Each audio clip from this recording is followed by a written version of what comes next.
frère, bonjour. Bien, je réagis un peu après avoir regardé la vidéo que tu as postée là, ce monsieur-là qui parle qu'il n'y a pas de sorcellerie. Bon, c'est à cause de ça que je réagis un peu. Bon, dans le monde de l'enseignement, regarde ce qui se passe. Vous avez une notion que vous voulez faire comprendre aux enfants. C'est ça l'objectif.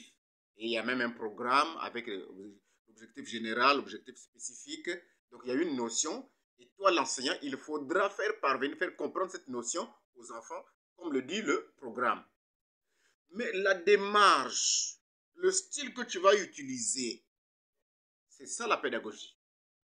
Tu peux commencer par une révision, tu peux regarder, tu vois que bon, la notion en question, pour la maîtriser, bon, je vais parler par exemple de lorsqu'on veut parler, lorsqu'on enseigne les racines carrées.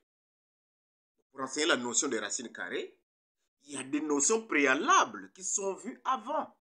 Il faut d'abord qu'en amont, les enfants aient vu la table de multiplication.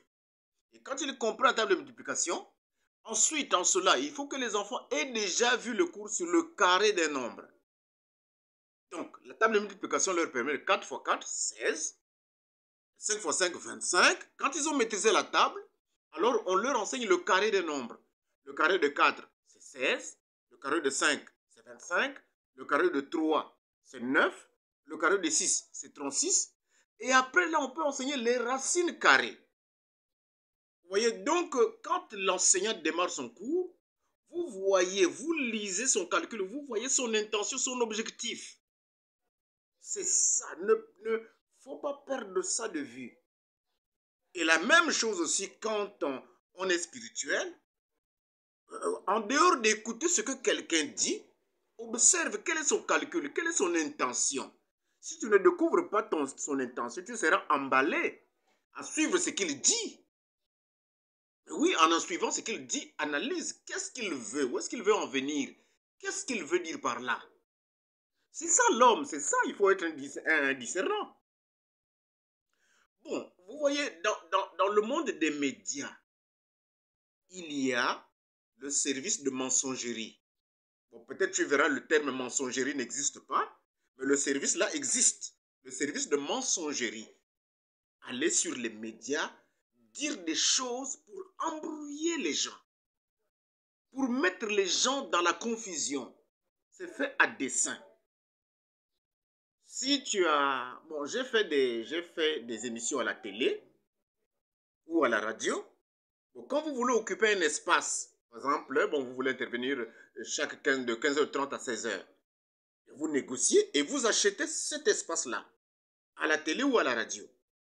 Bien, mais on vous donne un document qu'on appelle la synopsie, la fiche de synopsie. On vous donne cette fiche-là et tu remplis le nom de l'émission, la durée de l'émission et l'émission vise quelle population? Est-ce que c'est des jeunes? Est-ce que c'est des adultes? Et puis, l'effet que produira votre émission sur les auditeurs. Tout ça là, vous mettez.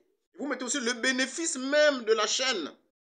Qu'est-ce que va gagner la chaîne de télévision? Est-ce qu'elle sera mieux regardée? Est-ce qu'elle va attirer beaucoup de partisans? Est-ce que tout ça là, tu mentionnes. Donc, lorsque tu fais ton émission, tu sais que ce que je dis là, ça produira tel effet dans les gens qui écoutent. C'est ça.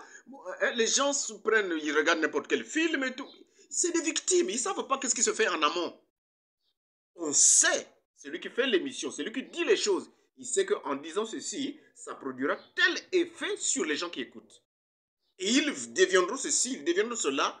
Et ils savent, c'est fait, c'est bien préparé, c'est bien calculé. Vous voyez, donc quand j'écoute le monsieur dit que la sorcellerie n'existe pas. Et il commence par là. Mais quand il détaille, quand il donne ces détails, il dit, bon, votre âme sort de votre corps, votre esprit sort de votre corps. C'est quoi ça? Mais la sorcellerie commence là. Bon, vous pouvez tuer quelqu'un et tout, vous pouvez... C'est fait pour brouiller. Hein? Il faut toujours savoir que tu es toi. Tu es toi, tes réalités. Bon, dans la Bible, il est parlé du 7e sceau. C'est un détail qui est dans la Bible, mais il n'y a pas de détail. Hein? C'est une écriture qui est là, mais il n'y a pas de détail. Et apparemment, ce n'est pas compris.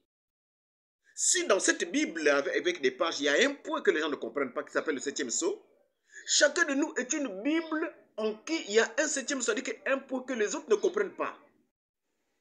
Tu es mon fils. Je peux savoir, Goffer est comme ceci, il est comme cela, il a telle habitude. Mais il y a un point toujours que j'ignore. Que seul toi et Dieu, vous connaissez. C'est ça le 7e sceau. Moi, j'ai un 7e sceau.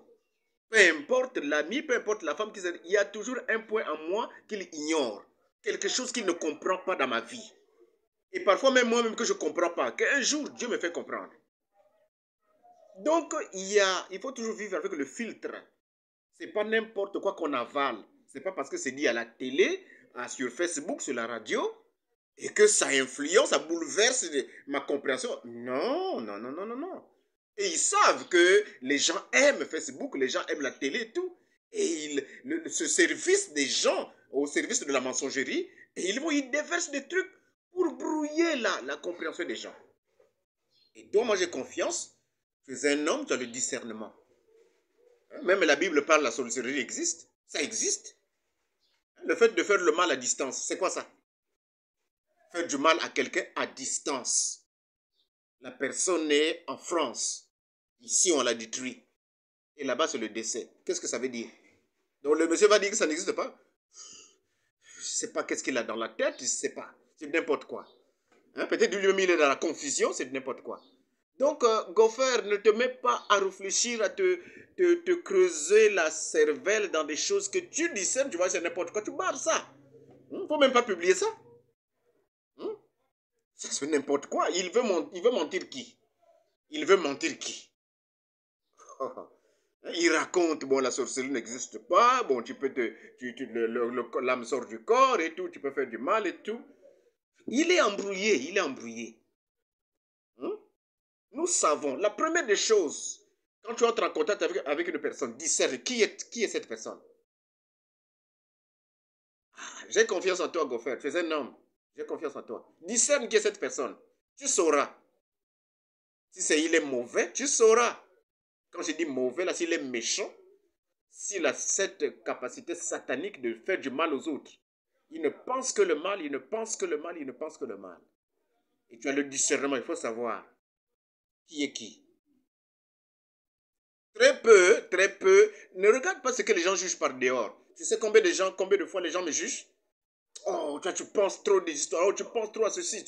Mais ce que moi je comprends, comment vous pouvez enlever ça de moi?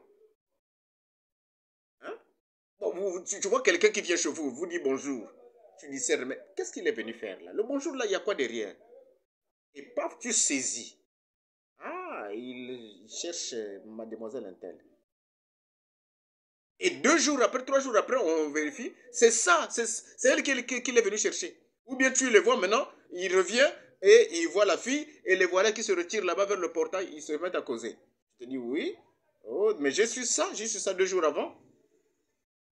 Bon, ça, les gens peuvent te dire, tu imagines les choses. Mais ça, c'est eux qui pensent. Mais tu as eu la capacité de saisir les choses qui ne s'imaginent pas. Donc, reste ce que tu es, Goffer. Ne sois pas emporté par n'importe qui, par n'importe quoi. Il y a un service sur les médias, orchestré par le monde satanique pour brouiller les gens. Hein? On appelle ça la guerre des médias, la guerre des informations, la guerre des infox. Nous savons et nous sommes des filtres. J'ai confiance en toi, tu es un filtre et tu n'avaleras pas n'importe quoi.